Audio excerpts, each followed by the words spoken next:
Student, आप सबका स्वागत है आपके अपने यूट्यूब चैनल पे। और जैसा आप सब जानते हैं अपनी इम्पोर्टेंट क्वेश्चन सीरीज चल रही है और जो अपना लेसन है, जो चैप्टर है वो है प्रोबेबिलिटी, प्रायिकता वाला चल रहा है।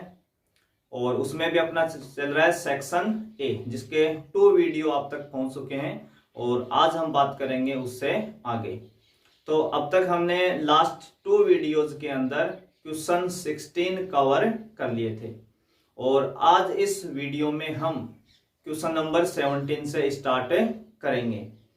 और इसके अलावा आज हम इस वीडियो में सेक्शन ए पे जितने भी अच्छे क्वेश्चंस बनने वाले हैं 1 मार्क्स के, वो सभी कवर कर लेंगे। आज के इस वीडियो में 1 मार्क्स के जितने भी क्वेश्चंस हमें लेने हैं वो सारे हम कवर करेंगे और जो बोर्ड एग्जाम्स में भी आए हुए हैं पीछे वो भी करेंगे। लास्ट वीडियो में भी हमने 1-2 क्वेश्चंस लिया था, उस बात को मैं बताना भूल गया था। और अगर मैं भूल भी जाता हूं तो स्क्रीन पे जो आपके पास क्वेश्चंस आता है उसके ऊपर लिखा होता है कि ये कौन से बोर्ड में और किस ईयर्स में आया हुआ है। आरबीएससी बोर्ड यानी कौन से ईयर में आया हुआ है। ठीक है, तो बिना टाइम वेस्ट किए करते हैं आज का वीडियो स्टार्ट। और आज का जो सबसे पहला क्वेश्चन है क्वेश्चन नंबर 17 और आप स्क्रीन पे भी उसको देख पा रहे हैं, स्क्रीन के ऊपर आपको मिल चुका होगा क्वेश्चन। और क्वेश्चन आपका है, एक छात्र के तैराक न होने की प्रायिकता, तैराक का मतलब स्विमर न होने की जो प्रायिकता है, जो प्रोबेबिलिटी है वो कितनी है, 1/5 है। देन तब 5 छात्रों में से 4 छात्रों के तैराक होने की प्रायिकता क्या है, ये आपको बताना है। The probability that a student is not a swimmer is 1/5, यानी स्विमर न होने की प्रोबेबिलिटी कितनी है, 1/5 है। Then the probability that out of 5 student 4 are swimmer, अगर 5 में से 4 स्टूडेंट स्विमर हो तो क्या प्रोबेबिलिटी होगी। तो देखिए, सबसे पहले काफी स्टूडेंट तो इस बात के लिए परेशान रहते हैं कि एक्सरसाइज कौन सी है, हम इसको ही डिसाइड नहीं कर पाते हैं। तो अगर कोई ऐसा क्वेश्चन आपके पास है जिसमें सक्सेस, अनसक्सेस यानी सफलता, असफलता, या कॉइन को 10 टाइम्स, 100 टाइम्स, 50 टाइम्स थ्रो करवाता है, या डाइस को 5 टाइम्स, 10 टाइम्स उसको थ्रो करवाता है, या कुछ काफी सारी आपके पास बॉल्स हैं जिसमें से आप कुछ बॉल्स को ड्रॉ करते हो, इस टाइप के जो क्वेश्चंस हैं आपके, वो आपके हैं 13.5 बेस्ड क्वेश्चंस, जिसको आप कह सकते हैं प्रोबेबिलिटी बाइनोमियल डिस्ट्रीब्यूशंस। किसके ऊपर होंगे, बाइनोमियल डिस्ट्रीब्यूशंस। और बाइनोमियल डिस्ट्रीब्यूशंस अप्लाई करने के लिए हमें बस क्या ध्यान रखना है, एक तो हमें उसका फॉर्मूला आना चाहिए, एक उसमें हमें P की वैल्यू पता होनी चाहिए, एक हमें Q की वैल्यू पता होनी चाहिए, और तीसरा हमें N की वैल्यू पता होनी चाहिए। बस ये 3 वैल्यू और आपका फॉर्मूला, सभी क्वेश्चंस इस पे कवर हो जाएंगे। और धीरे धीरे हम काफी क्वेश्चंस इसके ऊपर लेंगे, आपको धीरे धीरे सब समझ में आ जाएगा। तो इसमें देखिए, हमने पहले से ही कुछ नोट कर लिया है ताकि अपना थोड़ा सा टाइम तो बचे। हमने P को क्या डिनोट किया है, प्रोबेबिलिटी ऑफ सक्सेस। जब भी हम बाइनोमियल डिस्ट्रीब्यूशंस की बात करते हैं तो उसमें हम एक तो P की बात करते हैं जो प्रोबेबिलिटी ऑफ सक्सेस होती है यानी सफलता की प्रायिकता, और एक Q की बात करते हैं जो होता है प्रोबेबिलिटी ऑफ अनसक्सेस, असफलता की प्रायिकता। ठीक है, हमें क्वेश्चंस में 2 ही चीजें चेक करनी है, सफलता और असफलता, सक्सेस और अनसक्सेस। तो सक्सेस को आप किससे डिनोट करोगे, P से, अनसक्सेस को किससे डिनोट करोगे, Q से। ठीक है, तो हमने यहां सक्सेस किसको माना है, when a student is swimmer, अगर स्टूडेंट स्विमर है तो हम उसको क्या बोलेंगे, सक्सेस। उसको हम किसकी वैल्यू बोलेंगे, P। अगर वो स्विमर नहीं है, नॉट स्विमर यानी तैराक नहीं है, तो उसको क्या बोलेंगे, Q बोलेंगे। ठीक है ना, तैराक होने की प्रायिकता P और नहीं होने की Q। तो आपको जो गिवन है, इसमें जो गिवन है वो Q की वैल्यू है, नॉट ए स्विमर, तैराक न होने की प्रोबेबिलिटी, और ये कितनी गिवन आपको, 1/5। ठीक है, लास्ट वीडियो में मैंने बताया था कि P और Q में से एक वैल्यू भी अगर हमें मिल जाती है तो हम दूसरी बता सकते हैं, क्योंकि हमें ये पता है P प्लस Q का सम हमेशा कितना होता है, 1 होता है। तो अगर Q आपके पास आ गया तो P तो कितना होगा, 1 माइनस Q होगा, यानी 1 में से Q को माइनस कर दो तो कौन मिल जाएगा आपको, P। तो 1 माइनस Q का मतलब 1/5 इजिकल टू कितना हो जाएगा, 4/5। और n की वैल्यू यहां कितनी है, 5। टोटल स्विमर कितने हैं, टोटल कितने हैं हमारे पास स्विमर का मतलब टोटल स्टूडेंट यहाँ कितने हैं, 5 है। टोटल स्टूडेंट कितने हैं, 5। तो वो किसकी वैल्यू होगी आपकी, हमेशा n की वैल्यूज होगी। तो n इजिकल टू कितना हो गया, 5। इसमें हम एक x को भी डिनोट करते हैं, वैसे अपना मल्टीपल चॉइस क्वेश्चन है फिर भी मैं थोड़ा लिख रहा हूं। Let x number of swimmer, number of क्या मान ले हम, स्विमर, यानी तैराकों की संख्या, क्या बोल सकते हैं इसको, तैराकों की संख्या। बाइनोमियल डिस्ट्रीब्यूशन क्या होता है, px equal to r n C R, p की पावर r और q की पावर n माइनस r। ठीक है, px इजिकल टू, यहां पे जो हमने ये r लिखा है ये डिपेंड करता है कि हमें क्वेश्चंस में क्या पूछना चाह रहा है। जैसे अभी क्या कह रहा है कि 5 स्टूडेंट में से 4 स्टूडेंट क्या होने चाहिए, स्विमर होने चाहिए, तैराक होने चाहिए। तो यानी r की वैल्यू कितनी हो जाएगी यहाँ पे, 4। हमें 4 के लिए मांग रहा है। n क्या आपके पास यहाँ 5, तो हमने रखा यहाँ 5। c r कितना रखा यहाँ 4। p कितनी आई थी वैल्यू, 4/5 की पावर कितनी हो जाएगी यहाँ पे, 4। देखो यहाँ जितना मान होगा, यहाँ अगर r है तो p की पावर भी कितनी होती है, r। यहाँ अगर 4 है तो यहाँ भी कितना आएगा, 4 इंटू q कितना है, 1/5। और इसकी पावर क्या होती है, n minus R, n minus R. तो n कितना है यहाँ 5 माइनस r का मतलब 4। तो 5 माइनस 4 कितना आएगा यहाँ 1। तो उसको शो करने की जरूरत है नहीं है, आप चाहे तो ना करें, 1 को लिखने की हमें जरूरत नहीं है। तो इनमें से आपका ऑप्शंस जो है, इसमें से जो आपका ऑप्शंस मैच हो रहा है इसके अकॉर्डिंग वो कौन सा हो रहा है, ऑप्शंस ए। इसके अकॉर्डिंग कौन सा ऑप्शन आपका सही होगा, ए। तो अगर आपको इसी क्वेश्चंस को अगर मल्टीपल चॉइस में डील करना है तो हमें इतना तामझाम करने की जरूरत नहीं है। ये सारी चीजें हम अपने माइंड में ही कर लेंगे कि P तो प्रोबेबिलिटी ऑफ सक्सेस, यानी जब स्टूडेंट स्विमर है, Q नॉट स्विमर है, तो हम Q की वैल्यू हम तुरंत लिख सकते हैं, P लिख सकते हैं और N, और डायरेक्ट फॉर्मूले में आप वैल्यू लिखवा लेंगे। और जल्दी मैच करवाना है तो आपको पता है कि NCR का मतलब क्या होता है, N ऑब्जेक्ट में से R को सिलेक्ट करना। तो आज के दिन आप 5 में से कितने को सिलेक्ट कर रहे हैं, 4 को। तो यहाँ आपको 5C4 जिस ऑप्शन में मिले उस पे आप एक बार ट्राई करें, बाकी ऑप्शंस में ना हो, केवल एक ऐसा सिंगल ऑप्शन हो जिसमें 5C4 दिखाओ, तो अभी आप तुरंत टिक कर सकते हैं। इसी ऑप्शंस को कल को अगर ऐसे मैच करवाता है आपसे तो भी आपको उसके ऊपर ध्यान रखना है। अगर ये ऑप्शंस ना दे और ऐसा ऑप्शंस आपको गिवन हो 5C1 4/5 की पावर 4 इंटू 1/5, अगर ऐसा भी गिवन है तो ये दोनों एक ही हैं, क्योंकि हमें पता है 5C4 इजिकल टू कितना होता है, 5C1। 5C4 की वैल्यू किसके इक्वल होती है, 5C1 के। किस फॉर्मूले से, किस प्रॉपर्टी से होती है, NCR equal to NCN minus R। इस वाले बेस से आप क्या लिख सकते हैं, NCR equal to NCN minus R। ठीक है, ये दोनों वैल्यू क्या होती है आपके, इक्वल होती है। 5C4 किसके इक्वल होगा, 5C1 के। यानी इस 5 में से 4 को लेस करके यानी कम करके यहां लिख दो, तो 5 में से 4 को कम करेंगे तो कितना आएगा 1, या इस 1 को 5 में से कम करके यहां लिख दो 4। तो दोनों वैल्यू क्या रहेंगी, इक्वल रहेंगी। तो ये सारी चीजें हम 11th में पढ़ते हैं, परमुटेशन एंड कॉम्बिनेशन, करंचे और संचय वाले चैप्टर्स के अंदर। तो ऑप्शन टिक करना है। अगर आपकी थोड़ी सी अच्छी सी प्रैक्टिस है तो आप केवल देख के ही आइडिया कर लेंगे कि कौन सा ऑप्शन आपका सही होगा। हम इतना टाइम देने की जरूरत नहीं पड़ेगी, इसीलिए हम ये सारी चीजें पहले डिटेल में, फिर थोड़ा प्रैक्टिस करके शॉर्ट में सब कवर कर सकते हैं। बस आपको थोड़ी सी प्रैक्टिस की जरूरत होगी। चलिए इसी में क्वेश्चन नंबर 18, अगला क्वेश्चन से लेते हैं, क्वेश्चन नंबर 18।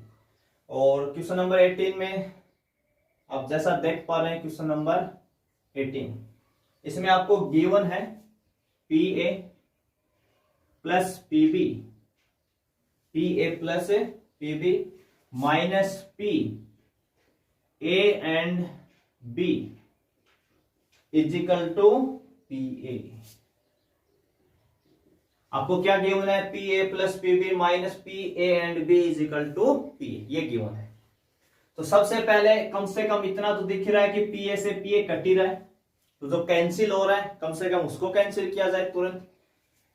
दूसरा यहां से क्या बचा आपके पास? PB minus P A, and का मतलब होता है इंटरसेक्शन। अगर ए एंड डी, इंग्लिश में क्या लिखा हो? ए एंड डी, और हिंदी में लिखा हो और, तो आप क्या लगाएंगे? हमेशा इंटरसेक्शन। अगर इंग्लिश में यहां लिखा होता ओ आर और हिंदी में लिखा होता या, तो मतलब क्या लेते हैं आप? यूनियन। ठीक है, ये सब ध्यान रखेंगे आप। एंड का मतलब होता है इंटरसेक्शन। इजिकल टू कितना बचेगा? 0। पी इंटरसेक्शन बी को उधर लेके चलो, ये प्लस का हो जाएगा पी ए इंटरसेक्शन बी। अगर पीबी को हम इधर डिवाइड में भेज दें, इधर किधर भेज दें? इसके डिवाइड में, तो पीछे क्या रह गया? 1। अब यहाँ पे आके ना काफी स्टूडेंट इस चीज में कंफ्यूज होते हैं या जल्दबाजी में क्या करते हैं, जब पीबी को उधर डिवाइड में भेजते हैं तो पीछे 0 लिख लेते हैं, इस साइड क्या लिख लेते हैं? 0। वही उनकी माइनर मिस्टेक हो जाती है और क्वेश्चन हो जाता है गलत, क्योंकि आप चीजों को डिवाइड में भेज रहे हो। तो पीछे क्या बचेगा? 1। आप पीबी को उधर लेके जाएं, माइनस पीबी लिखें, तब इधर 0 लिख लें, कोई प्रॉब्लम नहीं है। पर पीबी को आप कहां लेके जा रहे हो? डिवाइड में लेके जा रहे हो, तो पीछे कौन बचेगा? 1, क्योंकि 1 को जब आप क्रॉस मल्टीप्लाई करोगे तभी तो आपको वापस पीबी मिलेगा। तो यहां इधर क्या रह जाएगा? 1, और ये हो जाएगा P A intersection B upon P B. अब तक तो सब इस फॉर्मूले को पहचानते हैं। 13.1 कंडीशनल प्रोबेबिलिटी, सह प्रतिबंध प्रायिकता का। तो किसका फॉर्मूला बना? ये पी ए अपॉन बी का। तो P A upon B equal to कितना आ गया? 1 आ गया। और इसके हिसाब से आपका जो ऑप्शन सही हो रहा है वो हो रहा है option B. P A upon B equal to कितना हो गया आपका? 1। ये था आपका क्वेश्चन नंबर 18।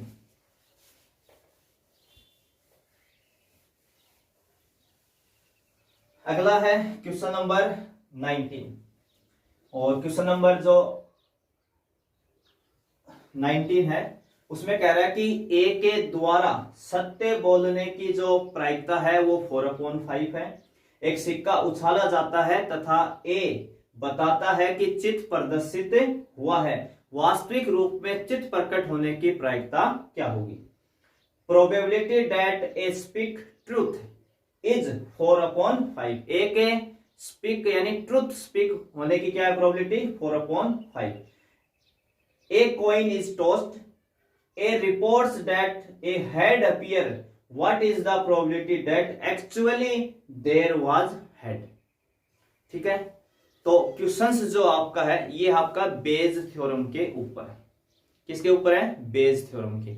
और मान लो ऐसा क्वेश्चन 1 मार्क्स में पूछता है, तो बेज थ्योरम आप अप्लाई करेंगे, सोल्व करेंगे, तो आपको 4 से 5 मिनट तो पक्का ही लग जाएंगे।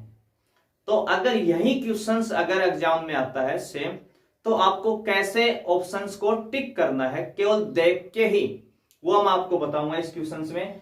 तो ये क्या कह रहा है कि ए के द्वारा सत्य बोलने की प्रायिकता, यानी अपना क्वेश्चन चल रहा था 19, और इस क्वेश्चन में अगर हमें इसको मल्टीपल चॉइस के हिसाब से ही अगर देखना है तो शॉर्ट में कैसे करना है ये आप देखिए इसमें। तो इस क्वेश्चन में क्या कह रहा है कि ए द्वारा सत्य बोलने की प्रायिकता कितनी है? 4/5, यानी ए स्पीक ट्रूथ। अगर ए स्पीक ट्रूथ हो तो उस केस में प्रोबेबिलिटी क्या है? 4/5। और हमें लास्ट में किस चीज की प्रोबेबिलिटी पूछ रहा है? वास्तविक रूप से चित्त यानी हेड आने की। तो कब हेड आएगा? जब ए ट्रूथ बोलेगा, ए सत्य बोलेगा। तो ए के स्पीक ट्रूथ बोलने की प्रोबेबिलिटी कितनी है? 4/5। तो आपका आंसर भी क्या होगा? 4/5 ही होगा। तो जो आपके ऑप्शंस है इसके अंदर, उसमें से जो पहला ऑप्शन है ए 4/5, वही क्या होगा? आपका आंसर होगा। ए के द्वारा सत्य बोलने की प्रायिकता, ए स्पीक ट्रूथ प्रोबेबिलिटी कितनी है? 4/5 है। तो जब हेड आया कॉइन के ऊपर यानी चित्त आया, और ए ने भी कहा कि हेड ही आया, तभी तो वो ट्रूथ बोला। जब कॉइन के ऊपर हेड आया यानी चित आया और ए ने भी कहा कि हेड ही आया है, इसका मतलब ए क्या बोल रहा है, ट्रुथ बोल रहा है, सत्य बोल रहा है, और ए के सत्य बोलने की प्रोबेबिलिटी कितनी है, 4/5। तो एक तो आप इस क्वेश्चन को इस पैटर्न से शॉर्ट में रेडी कर सकते हो, क्योंकि अगर मल्टीपल चॉइस में आता तो हमें इतनी बड़ी बेस थ्योरम लगाने की जरूरत नहीं पड़नी चाहिए। अगर वो लगाएंगे तो फिर हमें 2 से 4 मिनट तो आराम से लग जाएंगे। अगर अच्छी प्रैक्टिस है तो ही हम 2-3 मिनट के अंदर कवर कर सकते हैं। अच्छी प्रैक्टिस है तो 2 मिनट में भी क्वेश्चंस को खींच सकते हैं, कोई दिक्कतें नहीं है। फिर भी आपको थोड़ा सा इस पे फोकस रखना है अगर बाय चांस मल्टीपल चॉइस में ऐसा क्वेश्चंस आता है। और मैं ये भी कहना चाहूंगा कि ये क्वेश्चन जरूरी नहीं कि मल्टीपल चॉइस में आए, ये आपका 4 मार्क्स में भी आ सकता है। सेक्शन डी के अंदर आपको ये क्वेश्चन मिल सकता है देखने को, तो आप उस नजरिए से भी मल्टीपल चॉइस के हिसाब से भी शॉर्ट रेडी करें और एक डिटेल में भी इसको रेडी करें, क्योंकि दोनों जगह ही बहुत इंपॉर्टेंट है। ठीक है, तो देखिए इसमें अगर इसको हम थोड़ा डिटेल में करें, बेस थ्योरम के पैटर्न के ऊपर करें, तो आपको कैसे काम करना है, बेस थ्योरम में हम कैसे काम करते हैं वो देखिए। Late event E1, late event E2 और एक इवेंट हम क्या लेते हैं, ए लेते हैं। इवेंट जो E1 है यानी घटना E1, इवेंट E1 का मतलब है घटना E1। इसकी कंडीशन है ए स्पीक ट्रूथ, ए का सत्य बोलना या ए द्वारा सत्य बोलना, या ये कह सकते हैं जब ए सत्य बोलता है। E2 हम मान लेंगे A not speak truth, A not speak truth, और ए हम मान लें कि appear head, appear head, appear head का मतलब सिक्के के ऊपर चित आना। अपीयर हेड, सिक्के के ऊपर क्या दिखाई देना, हमें चित्र दिखाई देना या प्रदर्शित होना। तो आप देखिए P(E1) निकालना, तो बेस थ्योरम में हमें एक तो क्या वैल्यू निकालनी होती है, P(E1) की। E1 का मतलब क्या है, ए स्पीक ट्रूथ, यानी जब ए सत्य बोले, और ए के सत्य बोलने की प्रोबेबिलिटी या प्रायिकता कितनी है, 4/5। P(E2), P(E2) E2 का मतलब ए नॉट स्पीक ट्रूथ, जब ए सत्य नहीं बोले। उस केस में देखिए, जब भी आपके पास कभी भी P(E1) की वैल्यू गिवन हो या आपको पता हो और P(E2) आपको क्वेश्चन से नहीं समझ में आ रहा हो, तो आप हमेशा अगर 2 ही इवेंट लिए, E1 और E2, अगर आपने 2 ही इवेंट उसमें मान रखी है और P1 आपको पता है, तो P2 निकालने के लिए 1 में से हमेशा 1 माइनस क्या कर दें, P1। तो 1 माइनस P1 की वैल्यू कितनी है, 4/5। तो ये कितना आ जाएगा आपके पास, 1/5 आ जाएगा। ठीक है, तो P, इसके अलावा हमें 2 वैल्यू और भी निकालनी है, A/E1। E1 का मतलब क्या है, ए स्पीक ट्रूथ, और ए का मतलब है अपीयर हेड, यानी जब कॉइन के ऊपर हेड आता है तो ए भी क्या कहता है, ए स्पीक ट्रूथ, यानी वो सत्य बोल रहा है। इसका मतलब जो हेड आ रहा है तो वो भी क्या कह रहा है, हेड ही आया है। और कॉइन के ऊपर हेड आने की प्रोबेबिलिटी कितनी होती है, 1/2 होती है, अगर हम 1 टाइम टॉस करें। ठीक है ना, ऐसे ही A/E2, A/E2, E2 का मतलब क्या है, ए नॉट स्पीक ट्रूथ, और ए का मतलब अपीयर हेड, यानी कॉइन के ऊपर तो हेड आया है, परंतु ए क्या कह रहा है, नॉट स्पीक ट्रूथ, वो सत्य नहीं बोल रहा है। अगर वो ट्रूथ बोलता है तब भी 1/2, और नहीं बोलता तब भी क्या होती है, 1/2, क्योंकि हेड नहीं आने के चांसेस भी 1/2 है और होने के चांसेस भी क्या होते हैं, 1/2 होते हैं। तो बेस थ्योरम में आपकी E1, E2 और अगर E3 है तो आप यहां P(E3) निकाल लेंगे, यहां A/E3, एक एक वैल्यू और बढ़ जाएगी, और एक इवेंट होगी ए आपकी अपीयर हेड, यहां पे इस कंडीशन में, इस क्वेश्चन के अकॉर्डिंग। तो P(E1) आ गया, P(E2) आ गया, A/E1 आ गया, A/E2 आ गया। फ्रॉम बेस थ्योरम, कौन सी थ्योरम हम यूज करेंगे यहाँ पे, बेस थ्योरम। और किस चीज की हमें प्रोबेबिलिटी पूछी है इसने, बेस थ्योरम के अकॉर्डिंग। अगर मैं थोड़ा सा यहाँ रफ कर दूं ताकि हम लिख पाए अपना फॉर्मूला, है ना। इसी को मैं थोड़ा रब कर देता हूं ऊपर।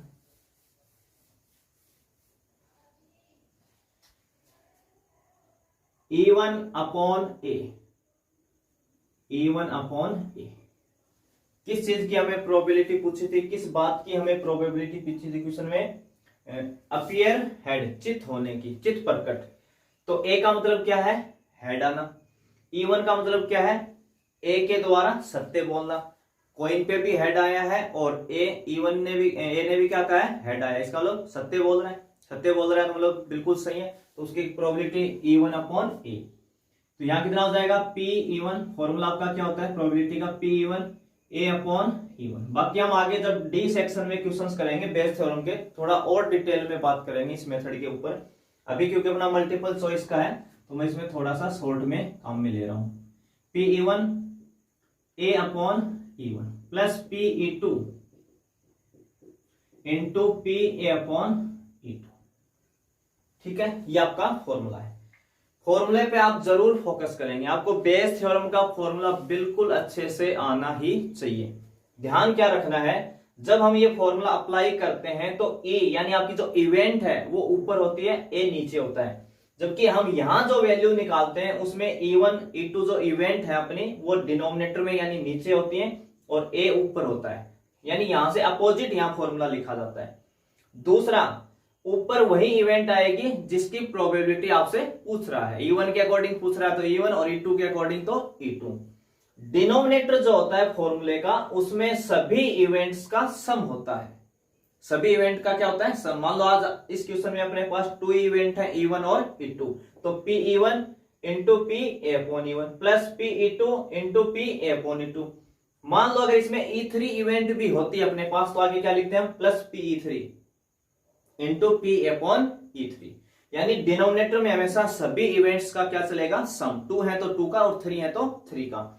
और न्यूमरेटर में ऊपर कौन आएगा? जो इधर आएगा। अगर यहां E1 है तो इधर E1 आएगा, कल को यहां E2 है तो यहां E2 आ जाएगा, E3 है तो यहां E3 आ जाएगा। ठीक है, अब आपको बस क्या करना है, इस फॉर्मूले के अंदर ये सभी वैल्यूज पुटे करनी है। पुट करनी है तो देखो P(E1) कितना आया था? 4/5 इंटू PA अपॉन E1 कितना आया? 1/2 अपॉन, अब देखो ये जो वैल्यू है आपकी ये और ये सेम ही है, ये और ये तो सेम ही है, तो सेम लिख दो आप इस 4/5 इंटू 1/2 प्लस PE2 कितना है? 1/5 और A अपॉन E2 कितना है? 1/2। ठीक है, और आप जब इस पूरी वैल्यू को आप जब सॉल्व करोगे, आप सॉल्व कर सकते हैं, इतना तो आप सबको आता है एलसीएम लेके इसको सॉल्व करना। ये क्वेश्चंस मैं आपके ऊपर दे रहा हूं, बेस थ्योरम के जितने भी क्वेश्चंस होंगे कैलकुलेशन आपसे ही करवाई जाएगी ना, कैलकुलेशन आपको ही करनी है। जब आप इस पूरी वैल्यू को सॉल्व करोगे तो आपको आंसर कितना मिलेगा? 4/5।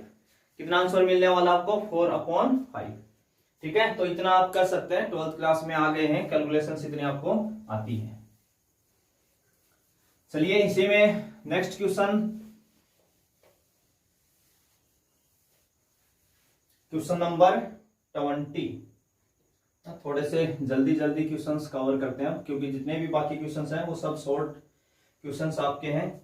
20 क्वेश्चन है जिसमें आपको गिवन है PA 7/13, PB जो है आपका गिवन है 9/13, 9/13, और इसके अलावा इसमें एक वैल्यू और गिवन है PA इंटरसेक्शन B,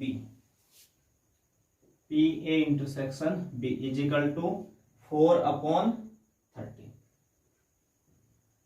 अब अपने यहां तक क्वेश्चन नंबर जो 19 तक हमने कवर किए हैं वो सब मल्टीपल चॉइस के थे, और क्वेश्चन नंबर 20 से जो हम स्टार्ट कर रहे हैं हम ये सारे 1 मार्क्स में ही है। ठीक है, क्वेश्चन नंबर जो आपका होगा सेक्शन ए उसमें जो क्वेश्चन नंबर 3 होगा उसके अंदर ऐसे क्वेश्चन हो सकते हैं। तो ये मल्टीपल चॉइस में पूछ सकता है, मल्टीपल चॉइस वाला इधर पूछ सकता है, कोई दिक्कत नहीं, हमें हमारे क्वेश्चंस कवर करने हैं। ठीक है, तो इसमें आपको वो पूछा क्या है, अगले ने कुछ भी निकालना, आपको P(A)/B निकालना है, और P(A)/B का मतलब क्या निकालना है? कंडीशनल प्रोबेबिलिटी, सह-प्रतिबंध प्रायिकता। तो P(A)/B का फॉर्मूला क्या होता है? PA intersection B upon PB।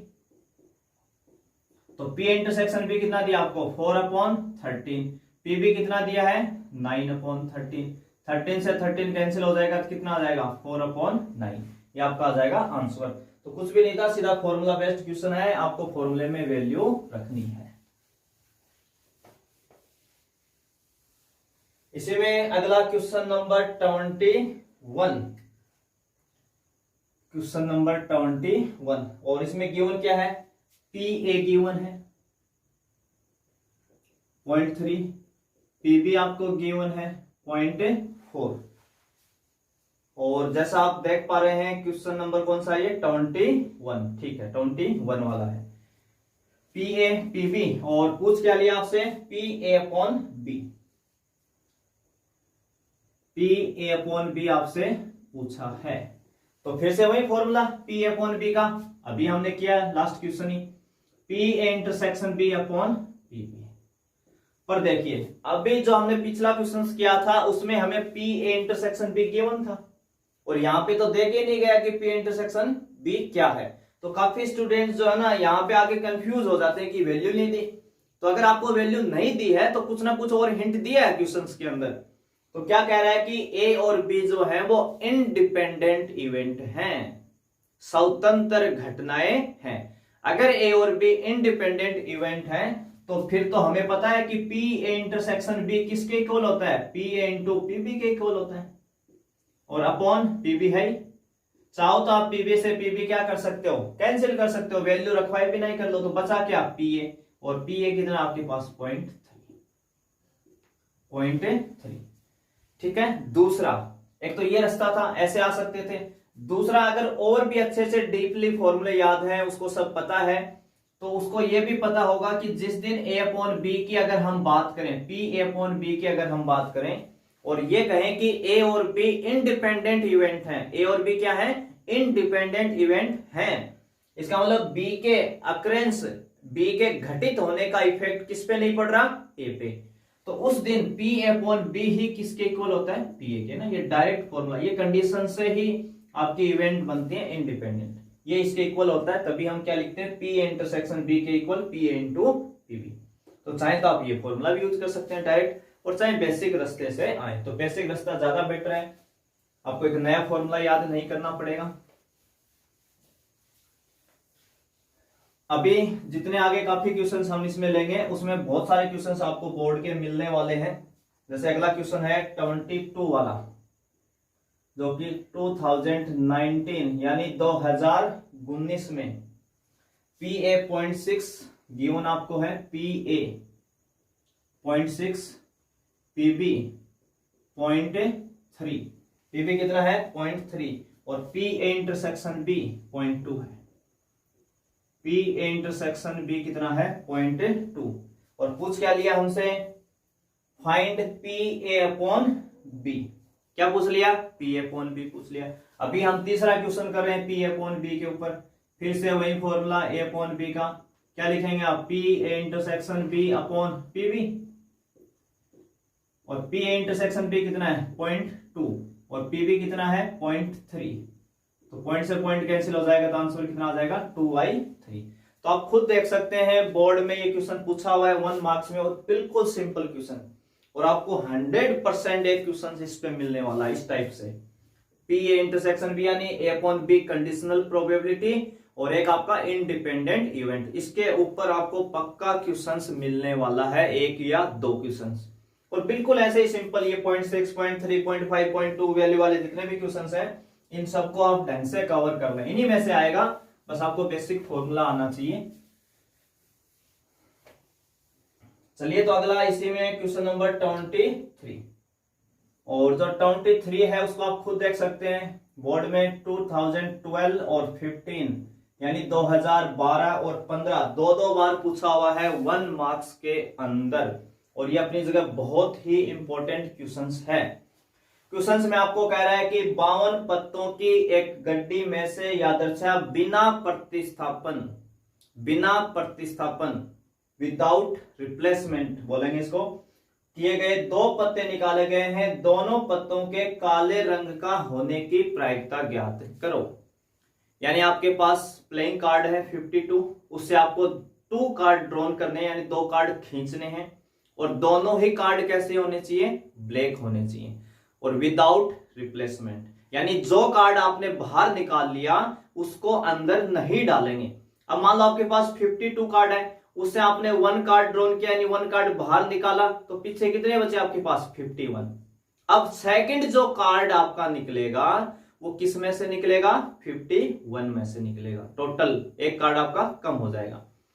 तो सबसे पहले इस क्वेश्चन में मैं बता दूं, 2 ईयर में पूछा हुआ है, 1 ईयर में इसको पूछा था कि दोनों कार्ड कैसे होने चाहिए, ब्लैक, और 1 ईयर में पूछ लिया कि दोनों कार्ड रेड होने चाहिए। दोनों कार्ड कैसे होने चाहिए, रेड। तो चाहे ब्लैक पूछे चाहे रेड पूछे, आंसर होगा सेम। बस आपको ब्लैक की जगह क्या करना है, रेड करना है, बस इतना ही ध्यान रखना है।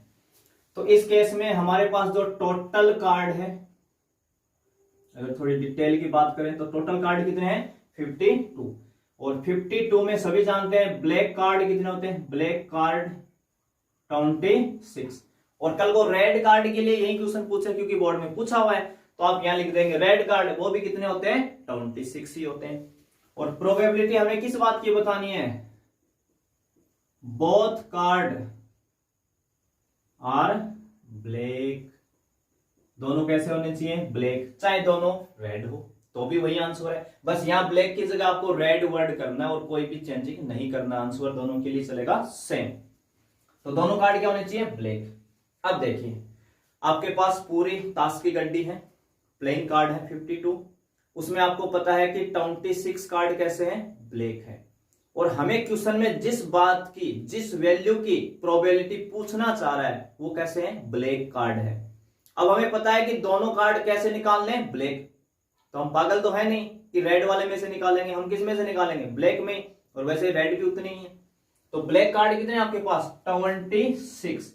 तो पहला कार्ड आपने कितने में से निकाला, 26 में से। उस केस में आपके पास टोटल कितने थे, 52, क्योंकि स्टार्टिंग में तो 52 ही है ना, उस टाइम 52 टोटल और 26 ब्लैक। अब आपने एक कार्ड ब्लैक बाहर खींच लिए, तो पीछे जो कार्ड बचे उसमें से टोटल कितने बचे, 51, क्योंकि एक कार्ड कम हो गया। और आपने एक कार्ड जो निकाला था वो कैसा निकाला था, ब्लैक वाला, काला कार्ड निकाला था। तो ब्लैक कितने बचे, 26 में से एक कम कर देंगे, 25 यानी 25, कितने बचे, 25।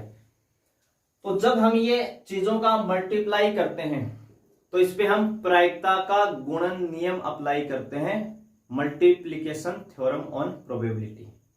कौन सी थ्योरम हम यूज कर रहे हैं, मल्टीप्लीकेशन। हम वो थ्योरम दिखा नहीं रहे हैं पर ऑटोमेटिक उसके अंदर वो अप्लाई हो रही है। ये पहला कार्ड या ये पहले वाले इवेंट होना, उसके बाद में ये होना, ठीक है, 2 इवेंट। आप जो कंडीशनल प्रोबेबिलिटी का जो फॉर्मूला लिखते हैं ना, PA/B, सबको पता है ये क्या होता है, PA/B/PB होता है। अभी हमने काफी क्वेश्चंस किए। अगर इनको हम क्रॉस मल्टीप्लाई कर दें तो PA/B बराबर आप क्या लिखेंगे, PA/B इक्वल आप क्या लिखेंगे, PB से क्रॉस मल्टीप्लाई हो जाएगा, PB इंटू PA/B। यहां चाहे तो हम A लिख सकते हैं, इसको B अपॉन चेंज कर सकते हैं। तो ये क्या हुआ, यहां A का मतलब, यहां B का, पहले B बोल दो, B इंटरसेक्शन A बोल दो। B का मतलब पहला कार्ड निकालना और A का मतलब फिर दूसरा निकालना। तो जब हम ये जो PB लिखते हैं ना, ये वाला PB, ये मतलब आपने जो पहला ब्लैक कार्ड निकाला, इनटू A/B का मतलब क्या हुआ, आपने पहला कार्ड B निकाल चुके हैं, तो यानी B पहले ही अक्रेंस हो चुकी है, पहले ही घटित हो चुकी है, उसके बाद में कौन होगी, A। तो यानी पहला कार्ड जब निकल चुका है उसके बाद में दूसरा कार्ड निकलने की प्रोबेबिलिटी ये होगी। तो इन दोनों का मल्टीप्लाई हम यहां सीधा कर देते हैं। तो जब भी आप कार्ड से 2 कार्ड 3 कार्ड ड्रॉन कर रहे हो, या कोई बॉल है उनसे आप 2 या 3 बॉल निकाल रहे हो, तो हमेशा मल्टीप्लीकेशन रूल आप अप्लाई कर रहे हो, ठीक है। बस हमें ये ध्यान रखना है, आप सीधा इंटू करें कोई दिक्कत नहीं, आपको ये रूल दिखाने की जरूरत नहीं है क्वेश्चंस के अंदर, आप 1 स्टेप पे आंसर दे जाएं। बस आपको खुद को पता होना चाहिए कि इसके अंदर मैं कर क्या रहा हूं, मेथड कौन सा अप्लाई कर रहा हूं। बस 26 को 52 से कैंसिल कर देंगे 2 टाइम्स, तो ये 25 हो जाएगा 102। 51 को 2 से करेंगे, तो ये आपका क्या आ गया, आंसर आ गया। तो ये था क्वेश्चन नंबर 23। अगला क्वेश्चन नंबर 24। अब 24 आप खुद देखिए, बोर्ड 2014 में आया हुआ, सभी बोर्ड के क्वेश्चन हैं अपने पास 1 मार्क्स के। पी ए कितना गिवन है, फिर से वही 0.3 है ना। पीबी कितना गिवन है 0.4, पीबी की वैल्यू कितनी है 0.4। और पी ए यूनियन बी पूछा है, पी ए यूनियन बी हमसे पूछा है। तो पी ए यूनियन बी का फॉर्मूला क्या होता है, पी ए प्लस पीबी और minus P A intersection B. अब हमें पी ए गिवन है, पीबी गिवन है, पर पी इंटरसेक्शन बी तो गिवन ही नहीं है। जो चीज हमें गिवन नहीं है तो हमेशा जरूर सोचना है कि क्वेश्चन में कुछ एक्स्ट्रा दिया होगा। तो क्वेश्चन में क्या एक्स्ट्रा दिया है, कह रहा है कि ए और बी क्या है, इंडिपेंडेंट इवेंट है। ए और बी दोनों ही कैसी हैं, इंडिपेंडेंट इवेंट है। तो पी इंटरसेक्शन बी क्या लिख सकते हो, पी ए इंटू पीबी। अगर कभी भी दो इवेंट इंडिपेंडेंट है ए एंड बी, तो पी इंटरसेक्शन बी क्या लिख सकते हो, पी ए इंटू पीबी। तो सारी वैल्यू रख दो, पी ए कितना है 0.3, पीबी कितना है 0.4, minus P A into P B, तो 0.3 इंटू 0.4, 0.3 कितना हो जाएगा 0.7, माइनस 0.12। अब यहाँ पे कई स्टूडेंट्स जो आते के जल्दबाजी में गलती कर जाते हैं डेसिमल नंबर को सब्ट्रैक्ट करते समय। वो 0.7 में से 0.12 घटाते हैं, तो वो ये सोचते हैं कि 0.12 बड़ा हो रहा है उनका, क्योंकि इसके पास तो एक ही नंबर है, ये 2 नंबर है, तो वो नेगेटिव में आंसर दे जाते हैं जल्दबाजी में। अगर कभी भी ऐसा लिखा हुआ है 0.7 और उसमें से आपको माइनस करना है 0.12, तो हमेशा हम जब भी डेसिमल नंबर को ऐड करते हैं और सब्ट्रैक्ट करते हैं, तो हमेशा हम क्या ध्यान रखते हैं, पॉइंट के नीचे पॉइंट रखते हैं। और अगर डिजिट कम पड़ रही है आगे, तो आप वहां एक डिजिट को भर ले, यानी 0 कर ले अपनी तरफ से, कोई फर्क नहीं पड़ना कितनी 0 लगा लो इसके आगे। और फिर उसमें से आप क्या करें, माइनस। और माइनस करने का और भी इजी रखना, क्योंकि पॉइंट के बाद में 2 डिजिट हैं और यहां भी पॉइंट के बाद में 2 डिजिट हैं। तो आप सीधा 70 में से 12 कम कर दो, तो कितना बचा आपके पास 58, और 2 के बाद क्या लगा दो पॉइंट, तो कितना आ जाएगा 0.58।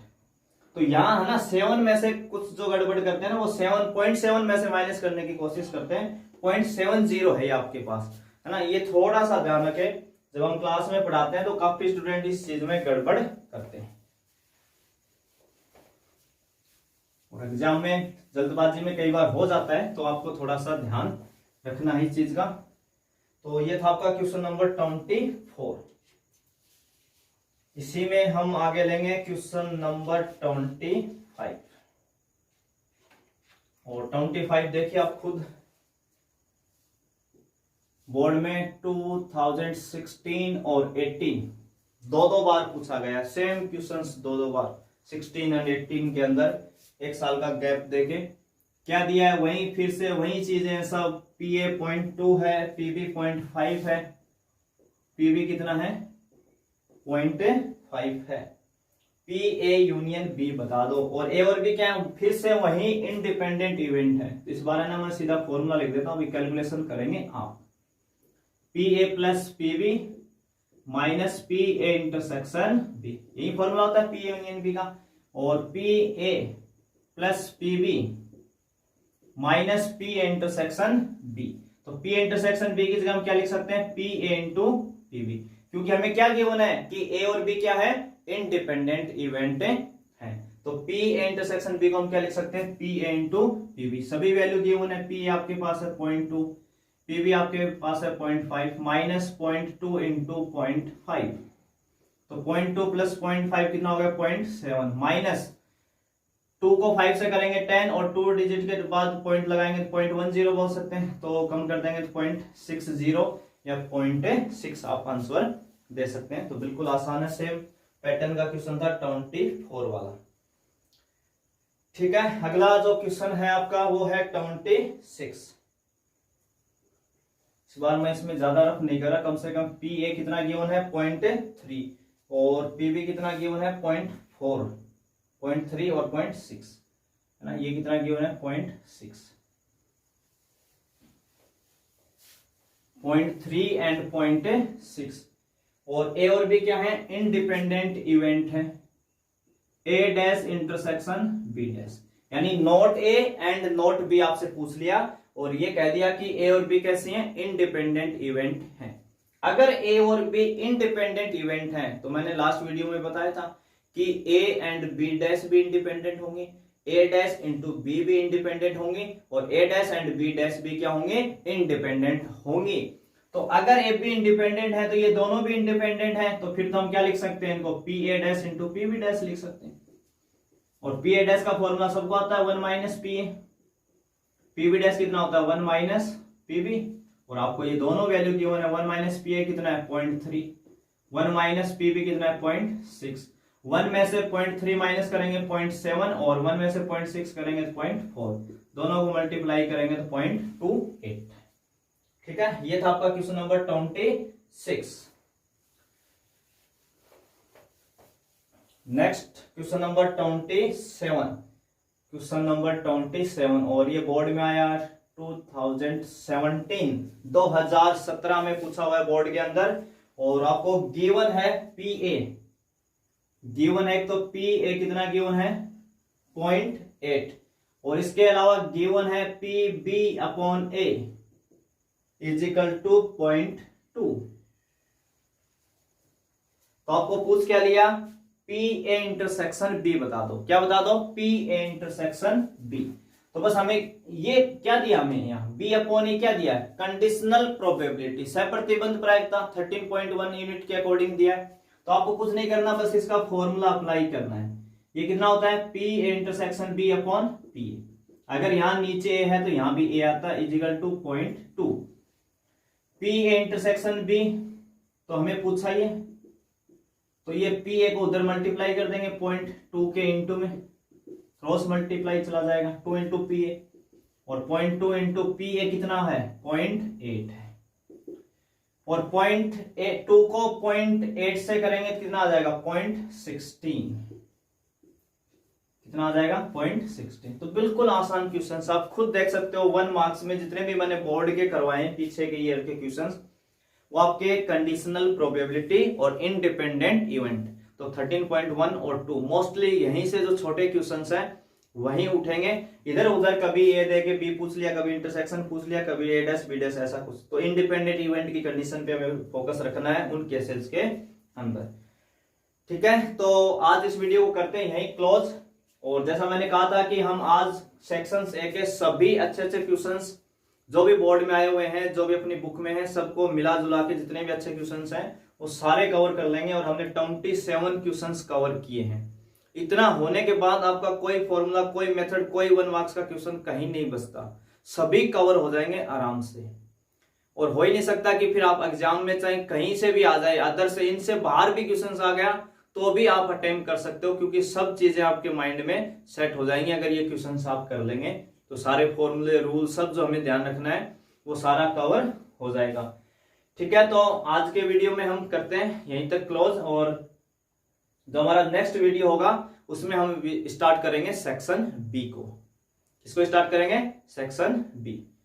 ठीक है, तो एक नए वीडियो में मिलते हैं सेक्शन बी के साथ। तब तक आप सभी का एक बार फिर से धन्यवाद।